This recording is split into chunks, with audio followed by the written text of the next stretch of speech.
ජීවමාන වූ යේසුස් ක්‍රිස්තුස් වහන්සේගේ නාමයෙන් අද දවසේ මා ඔබට සුබ ප්‍රාර්ථනා කරනවා.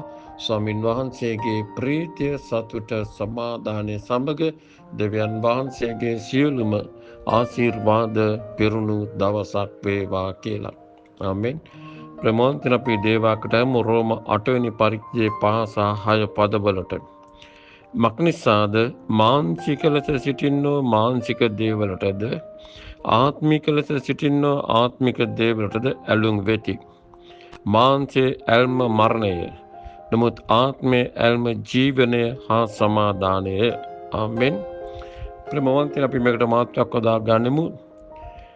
මානසික සහ ආත්මික ජීවිතයන් වල ඇති වෙනස. මානසික සහ ආත්මික ජීවිතවල ඇති වෙනස. ආමෙන්. අපි මාතෘකාවට අපි මේක බලමු. අපි දැන් මෙතන කතා කරන දේ වචනේ මානසික ලෙස සිටින්නෝ. කවුද මේ මානසිකයි කියලා කියන්නේ? මෙතන කියන මානසික ලෙස සිටින්නෝ මානසික දේවට ඇලුම් ඇති. කවුද මානසික? මේ කතා කරන්නේ එළියේ ඉන්නව සෙනගක් ගැනද? ඒ කියන්නේ යේසුස් වහන්සේ පිළිනගත්තා වූ සභාවෙන් පිටස්තර වින්නා වූ කිතුණු ජීවිතවලට ඇතුළු නොවුනා වූ මේ අය ගැන මේ කතා කරන්නේ නෑ. මේ කතා කරන්නේ ස්වාමින් වහන්සේගේම සෙනග අතරේ සිටින්නා වූ කණ්ඩායමක් ගැන. අපි ඕනම සභාවක් තුළ අපිට මේ කණ්ඩායම් දෙකම දකින්න පුළුවන්කමක් තිබෙනවා. කිසිම සභාවක එක කණ්ඩායමක් විතරක් ඉන්දියන්නේ නැහැ. කණ්ඩායම් දෙකම ඉන්නවා. ඒකට මම කතා කරන්නේ සැබෑ වූ දෙවියන් වහන්සේගේ වචන ප්‍රකාශ කරන්නා වූ ගැලවීමේ සභාවන් තුළ ත්‍රිත්‍ය දුරන්සිට නමස්කාර කරන සභාවන් ගැන මම කතා කරන්නේ. ඒකට ඒ සභාවන් තුළ මේ කණ්ඩායම් දෙකම ඉන්නවා. ඒතර මානසික ලෙස සිටින්න කියලා කියන්නේ කවුද? මේතර කියන මානසික ලෙස සිටින්න මානසික දෙයට ඇලුම් ඇති. අපිට තේරුම් ගන්න පුළුවන්කමක් තිබෙනවා මානසික ලෙස සිටිනවා කියලා කියන්නේ කවුද? ආත්මික දේවල් වලට කැමැත්තක් දක්වන්නේ නැති ජීවිත ඕනතරම් සභාව තුළ සිටිනවා. අපි උදාහරණ කිහිපයක් දැස බැලුවොත් දෙහිමෙන් වලට එන්න ආසාවක් නැහැ. බයිබලය ඉගෙන ගන්න ආසාවක් නැහැ. යාඥාවන් වලට පැමිණෙන්න ආසාවක් නැහැ. සෛල වලට ගෘහ රැස්වීමට සහභාගී වෙන්න කිසිම ආසාවක් නැහැ.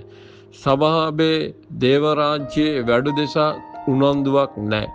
ඒ අය ඇවිල්ලා මානසික ජීවිතය තුළ ජීවත් වෙන හැබැයි සභාවට එනවා ආත්මික නොවන සෙනගක්. ඔවුන් ආත්මික වෙන්න උනන්දුවක් නැහැ. මොකද ඔවුන් ළඟ තිබෙන්නේම මානසික ආසාවන්. ඒ නිසා සුද්ධ බයිබලය තා පැහැදිලි කියන මානසික ලෙස සිටින අය මානසික දෙයට ආසයි. ඉතින් ඔවුන්ගේ ආසාව තමයි ඉරිදා යන්න පුළුවන් නම් කොයි හරි කාත් එක්ක හරි විනෝද සාවාරියක් ඒකට සභාව අතර දාලා දෙහිම අතර දාලා එතකොට ඒ වගේම සභාව ඉතා හොඳ දවසකදී ඔවුන් ඒ ඔක්කොම අතහැරලා දාලා ඔවුන් යයි ඔවුන්ගේ විනෝදය දක්වා වෙන කොයි හරි. ඉතින් එහෙම ඕනතරම් මානසික මනුෂ්‍ය සභාවන් වල ඉන්නවා. හොඳ දවසකට සභාවේ හොඳ දවසක කියන්නේ ක්‍රිස්මස් දවස්වල, තර පාස්කිරියදා, එතකොට මහා සිකුරාදා, පෙන්තකොස්තේරියදා මේවා ඒගොල්ලන්ට වැදගත් නැහැ. ඒවා සාමාන්‍ය ක්‍රිස්තියානි කැලෙන්ඩරේ තියෙන යහපත් දවස්නේ. වැදගත් නැහැ. සභාවේ ඉතා හොඳ දෙහිමන්ත අවස්ථාවන් ඒවා ඒගොල්ලන්ට වැදගත් නැහැ. ඒගොල්ලන්ට වැදගත් ඒගොල්ලන්ගේ මාංශය තෘප්තිමත් කරන කාරණාත් එක්ක ජීවත් වෙන්න. ඒ නිසා ඔවුන්ගේ වැඩපළවලට යයි, ඔවුන් විනෝද සවාරියයි, පාටිස් වලට යයි. කවදද මේ උත්සව මේ සභාවේ දෙහිමෙන් අතපසු කළා, යාඥාන් අතපසු කළා, බයිබල් පාඩම් අතපසු කළා. ඒ අය කියන එක දෙයක් තමයි අපට එන්න වෙලාවක් නැහැ. හැබැයි අනිත් ඔක්කොම කරන්න වෙලා තියෙනවා. ඔවුන්ගේ ආසාව මානසික දෙයට. බයිබලයේ කියනවා ආත්මික ලෙස සිටින්න ආත්මික දෙයට ආසාව වෙති. ආත්මිකය කියලා කියන්නේ කවුද? දැන් අපට හොයන්න පුළුවන්. යාඥාවන් සොයාගෙන වෙනවා. සෛල සොයාගෙන යනවා. ගෘහස්ථීන් කොහෙද තියෙන සොයාගෙන යනවා. බයිබල් පාඩම් වලට එනවා. දෙහිමෙන් වලට එනවා. ඔවුන්ට ආසාව ඒක තමයි. දෙහිමයට ඇවිලත් අපි දකින සමහර කට්ටිය යාඥාවෙන් සිටින දෙහිමේ පටන් ගන්නකම් මේක අපි පෙන්නන්නේ මොකද්ද? ආත්මික දෙයට තියෙන ආසාව. යාඥාවට තියෙන ප්‍රසන්නකම, ප්‍රියතාවය, උනන්දුව, කැමැත්ත, වචනේ ඉගෙන ගන්න තියෙන ආසාව. තේ ආත්මික ආසාවන්. නමුත් මේ ආසාවන් දෙක බලන්නක මානසික ආසාව සහ ලෞකික ආසම ආත්මික ආසාව මානසික ආසාව කොහෙත්ම කැමති නෑ නේද ආත්මික දේවල් වලට. එතකොට මොකක්ද පෙළෙන්නේ? මානසික මනුෂ්‍යයා සහ ආත්මික මනුෂ්‍යයා. මේ දෙකන පෙළෙන්නේ සභාව තුළ. මානසික මනුෂ්‍යයෙක් සිටිනවා, ආත්මික මනුෂ්‍යයෙක් සිටිනවා.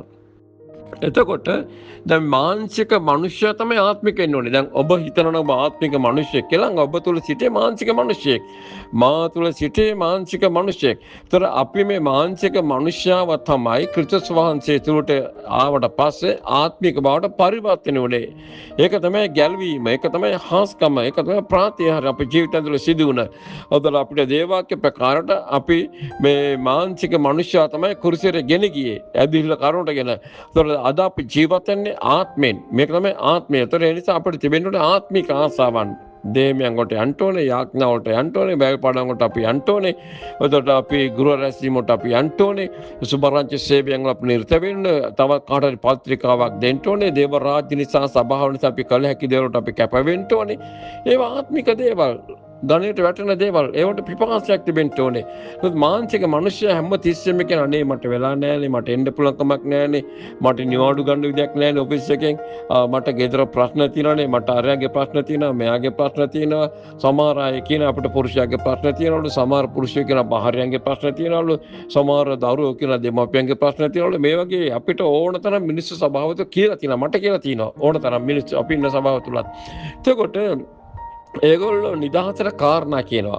හරියට ඉස්කෝලේ කට් කරොත් ඒ ඉස්කෝලේ කට් කරාම ඒකට කාරණා කියලා මම කියලා තියෙනවා. මම ඉස්කෝල් කට් කරාම මම ටීචර්ස්ලාට කොහොමද කාරණා බොරු කාරණා කියලා තියෙනවා.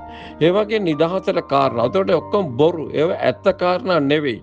ඒ නිසා ඔබ ආත්මික මිනිසෙක්ද මානසික මිනිසෙක්ද ඔබට තෝරගන්න පුළුවන්. ඔබටම තෝරගන්න පුළුවන්. අය කවුරුත් ඇඟිලි දික් කරන්න ඕනේ නැහැ. ඔබ යාඥා රැස්වීමට අකමැති නම්, ඔබ දේහමයන් වලට අකමැති නම්, ඔබට දේශනාව කහන්න වෙලාවක් නැතිනම්, උනන්දුවක් නැතිනම්, ඔබට දේවවචන ඉගෙනන්න උනන්දුවක් නැතිනම්, දේහමෙට කියලා නිින්ද යනවා නම්, ඔබට යාඥා පැදුර නිින්ද යනවා නම්, ඔබ දේහමයන් වලට ඔබගේ මේ කැමැත්ත නැතුව, ඔබ ගෘහස්ථීමට කැමැත්ත නැතුව ඔබ විනෝද ගමන් යනවා නම්, ඔබගේ මානසික ආසාවන් ඉෂ්ට කර ගන්න කෙනෙක් නම් එනං ඔබ මානසික මිනිසෙක්. අයකට කවුරුත් ඇඟිලි දික් කරන්න ඕනේ. ඔබ තේරුම් ඔබ මානසික මිනිසෙක්. ඔබ කැමති මානසික පේනවන්න. ඔබ කැමති ඉර දවසේ කොහේ රෝමක් ගන්න. ඔබ කැමති ඉර දවසේ එක්ක ගෙටර හොඳට පරවන බුදිය ගන්නට කම්මැලිකම. උතර ඔබ මානසික මිනිසෙක්. ආත්මික මනුෂ්‍යයා ඉරිදෙම නැගිටලා යාඥා කළා. ගෙදර දොරේ තියෙන වැඩ මොන හරි කළා. එයා උනන්දු වෙනවා වේලාසිනෙන් දේහමයට යන්න. වේලාසිනෙන් ආත්මික මනුෂ්‍යයා වේලාසිනෙන් යන්නේ පරක් වෙලා නෙමෙයි යා. දේමයට සමහර ඇදුලන්ත අපි දක්න අපේ දේමවලත් පරක් වෙලා යනවා ඇදුලන්ත නෑ වේලාසිනින් ආත්මික මනුෂ්‍යයා වේලාසිනින්. මොකද එයාට ආසාවක් තියෙනවා මම දේව අභිමුඛට යන්න ඕනේ. අද මම දෙවනන්ත ගන්න අහන්න ඕනේ. අද මම දෙවනන්තට මට තියෙන දේවල් ගැන මට දුන්නා දේවල් ගැන ස්තුති ප්‍රශංසා කරලා නමස්කාර කරන්න ඕනේ කියන එක හැඟීම තමයි එයාට තියෙන්නේ. ඒ නිසා එයා යනවා තනේ වන්තිනේ. ඒ නිසා ඔබ ආත්මික දේට ආසා නම් ඒ කියන්නේ ආත්මික මනුෂ්‍යෙක්. තේරුණාද?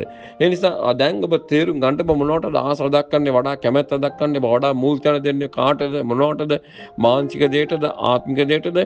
ඒ අනුව නිගමනය කරන්න පුළුවන් ඔබ ආත්මිකද මානසිකද කියලා. තේරුණාද? ඉතින් මම විශ්වාස කරන මේ වචනය කරන්ට යමක් කතා කරලා අපි ආත්මා කරමු, ප්‍රේමවන්ත දෙවියන් වචනේ සාස්ත්‍විත කරමු. මේ වචනය අනුව මේ අහන සෙනකට මානසික ජීවිතෙන් ආත්මික ජීවිතය පැමිණිලා ආත්මික දෙයට ආසාවකට ජීවත් වීම සඳහා වර ප්‍රසාදයක් දුන්න මැන මිලනේ සංසගේ නාමෙන් ආමෙන්.